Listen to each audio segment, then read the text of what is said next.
Hej, jeg hedder Michelle og har gået på Korinth Efterskole i 2 år. Det har betydet helt vildt meget for mig at gå her 2 år, fordi Korinth Efterskole har hjulpet mig med et stort problem. Det problem er, at jeg ikke har kunnet holde venskaber.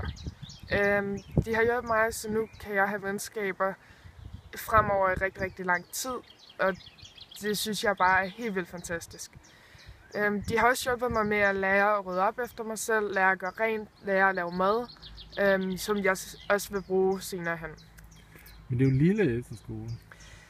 Det synes jeg er rigtig, rigtig godt, fordi at vi alle lærer at kende hinanden, så alle kender alle, og lærerne får et nært forhold til hver person, og vi får et forhold til hver vores lærer. Og også vores forstander kender os også personligt-agtigt, og det synes jeg også er rigtig, rigtig godt. Så alt i alt er du glad for? Jeg er virkelig glad for at være her, og vil allerhelst bare gå her resten af mit liv.